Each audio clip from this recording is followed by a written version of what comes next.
Alright, welcome back everyone. There is a mostly finished body for the Zonda R. You know, in real life this car weighs less than 2,400 pounds. That's amazing. Amazingly, and it held at its time, I think it held a record for rear-wheel drive vehicle, 6 minutes 48 seconds at the Nürburgring. I have run into some issues, as if you followed along, as I'm sure you will, but the body was for the most part pretty straightforward. Not a lot going on. The biggest thing I can say on the body is, like, for example, when you're drilling out the holes, you're going to use the appropriate sized drill bit for like here versus this roof intake, which required like two different sized drill bits if I remember correctly. So say for example this piece here was to go on top of the body for whatever reason, right? You want to have yourself a pair of calipers and measure those nubs and then get your appropriate size drill bit. If I remember right, most of the holes that I drilled out were 4mm, 4.2 millimeter, and then smaller. I forget what I used right here. I think it might have been a 2mm, I think, if I remember correctly, but I need to replace my metric drill bit set. Some of the pieces are missing.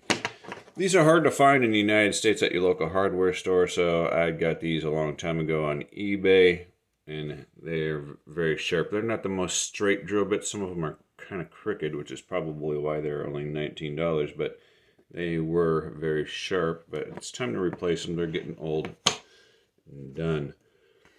So yeah, mark out your holes. I still need to drill out the body post to the appropriate size. I just marked them with the little 2mm drill bit, and then up front, oh, right here, it gets the other one.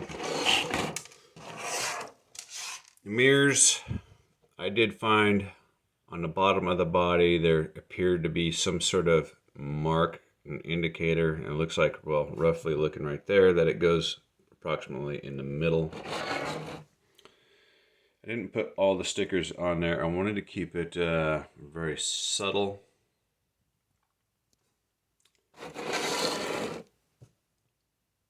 And what's the tape on there for? Well, the tape is on there because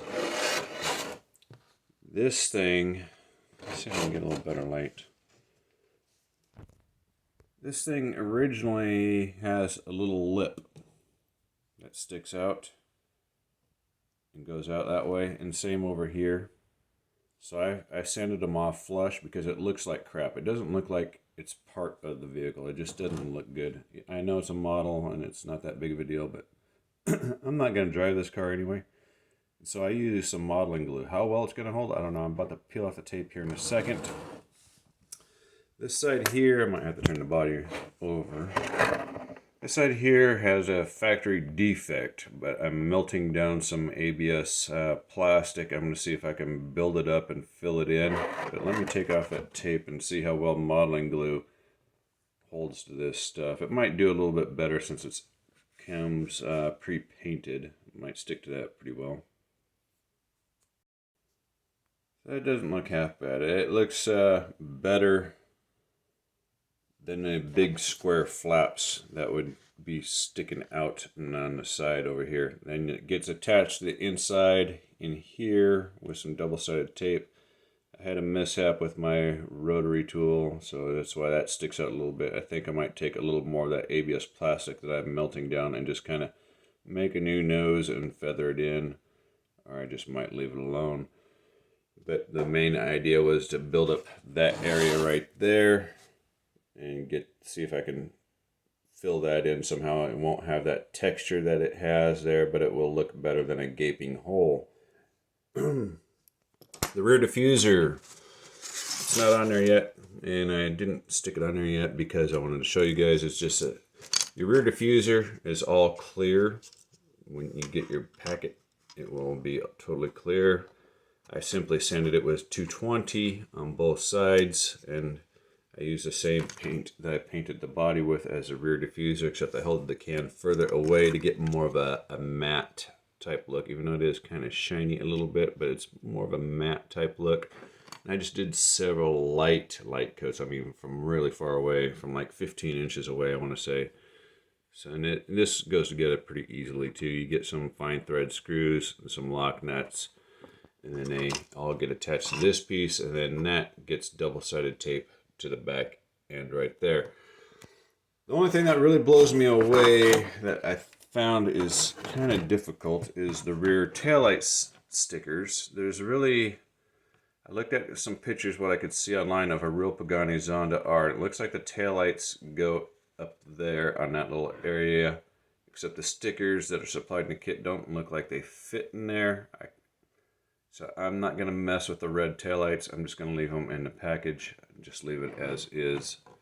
I don't know why you get such big turn indicators, but very small brake lights. I think top speed of this car in real life is about 215, 217 miles an hour, 6-speed manual. I have no idea what the RPMs are, top RPMs, but I watched a couple of videos on it. It reminds me of the old sounding Formula One cars back in the day. Really nice sounding car. 700 naturally aspirated horsepower. So really cool car. This is definitely going to be a shelf queen. I'm not going to drive it. Well, there it is. Now, time to clean up my videos, organize them, and get them uploaded. Y'all have a good day.